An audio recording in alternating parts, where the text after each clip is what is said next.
Halo semua, kami dari kelompok 7 ingin menjelaskan tentang analisis kualitas tes dan butir soal. Untuk memenuhi tugas kuliah asesmen dan evaluasi pembelajaran dengan dosen pengampu Dr. Wawan Gunawan SPD MPD dengan beranggotakan saya sendiri Gloria Anastasia Haloho dengan NIM 215870024 dan dengan rekan saya Nanda Hamida Fatmala dengan NIM 215870017 dan Tasya Maulia 215870018 dan dengan Della Novitasari dengan NIM 2257090001. Oke, yang pertama kita akan membahas tentang pengertian analisis tes dan butir soal. Analisis tes dan butir soal merupakan suatu tahap yang harus ditempuh untuk mengetahui derajat kualitas suatu tes, baik tes secara keseluruhan maupun butir soal yang menjadi bagian dari tes tersebut. Tes diharapkan dapat menggambarkan sampel perilaku dan menghasilkan nilai yang objektif serta akurat. Tes hendaknya disusun sesuai dengan prinsip dan prosedur penyusunan tes. Next, yang kedua ada tujuan analisis tes dan butir soal. Untuk poin pertama, mengetahui apakah tes atau soal yang digunakan untuk mengevaluasi sudah mampu mengukur apa yang sebenarnya ingin diukur melalui tes atau soal tersebut. Dan poin kedua, ada mengetahui sejauh mana data atau informasi yang dihasilkan oleh tes maupun butir soal dapat diandalkan. Poin ketiga, mengetahui sejauh mana data yang dihasilkan oleh tes atau soal dapat berguna bagi proses pembelajaran. Yang ketiga, ada karakteristik analisis kualitas tes dan butir soal. Ada validitas. Sebelum guru menggunakan suatu tes, hendaknya guru mengukur terlebih dahulu derajat validitasnya berdasarkan kriteria tertentu. Misalnya, kita harus membandingkan skor peserta didik yang didapat dalam tes dengan skor yang dianggap sebagai nilai baku. Next, ada faktor yang mempengaruhi validitas hasil tes. Yang pertama, faktor instrumen evaluasi.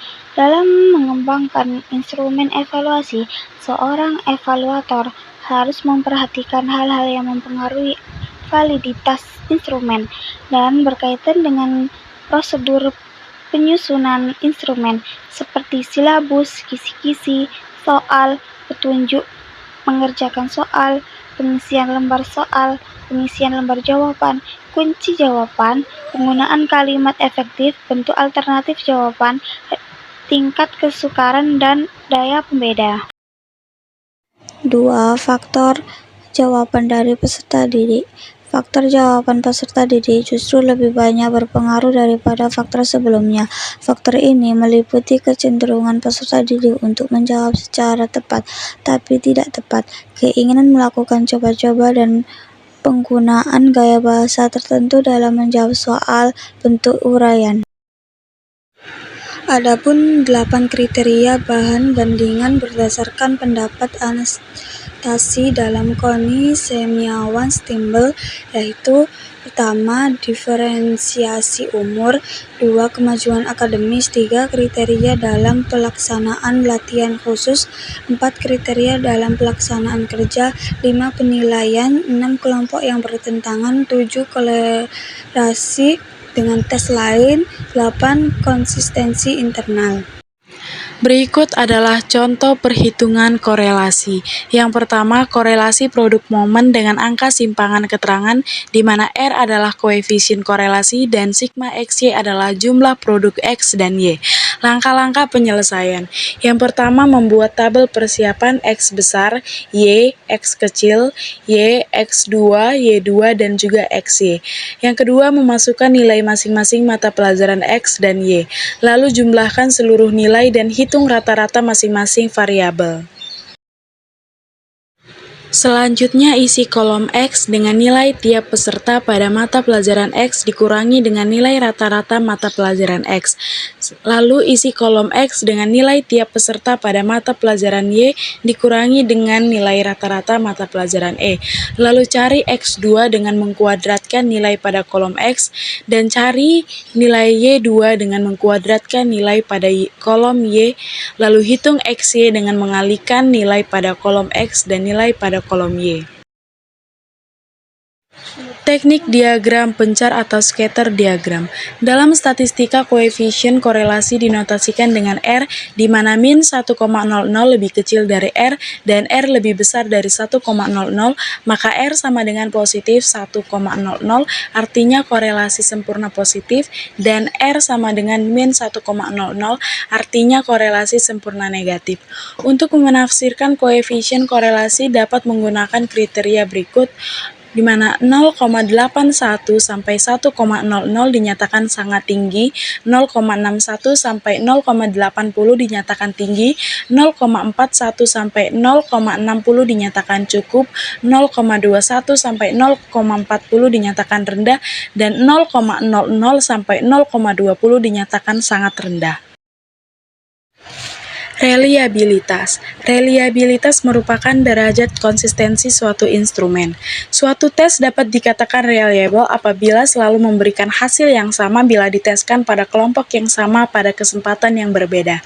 Berikut ini merupakan 4 faktor yang mempengaruhi reliabilitas, yakni yang pertama panjang tes atau length of test, yang kedua sebaran skor atau spread of scores, yang ketiga tingkat kesukaran atau difficulty index, dan yang terakhir objektivitas.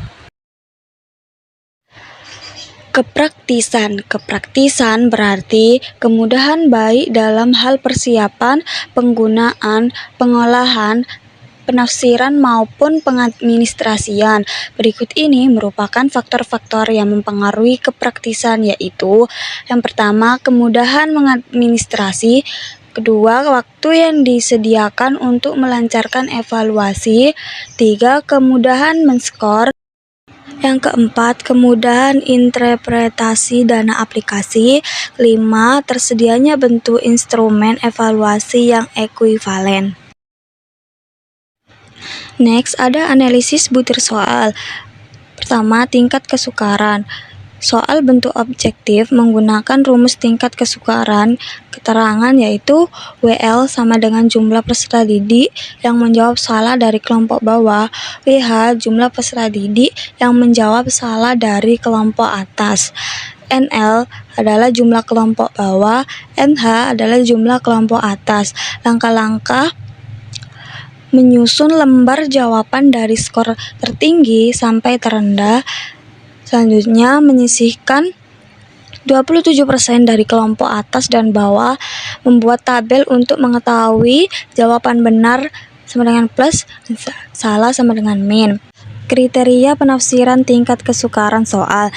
Kurang dari 27% sama dengan mudah, 27% sampai 72% sama dengan sedang, lebih dari 72% sama dengan sukar. Soal bentuk uraian. Menghitung tingkat kesukaran soal bentuk uraian adalah dengan menghitung persentase peserta didik yang gagal menjawab benar atau di bawah batas lulus. Daya pembeda. Perhitungan daya pembeda adalah pengukuran sejauh mana suatu butir soal mampu membedakan peserta didik yang belum atau kurang menguasai kompetensi. Keterangan DP sama dengan daya pembeda dan N sama dengan 27% XN. Kriteria daya pembeda.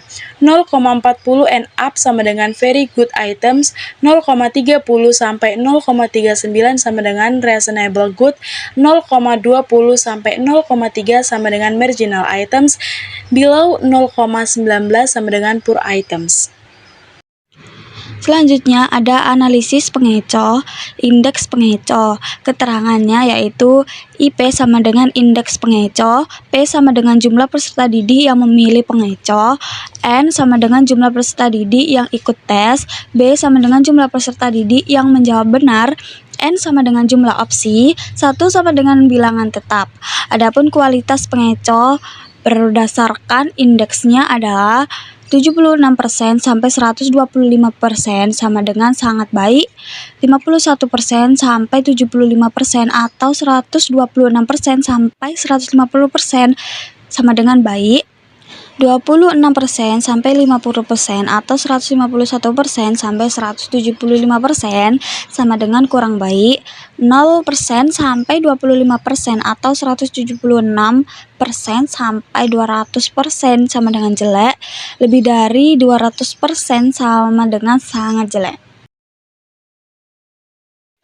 Maka dari semua materi yang sudah kami bahas, kami menyimpulkan bahwa analisis soal bertujuan untuk mengadakan identifikasi soal-soal yang baik, kurang baik, dan soal yang jelek.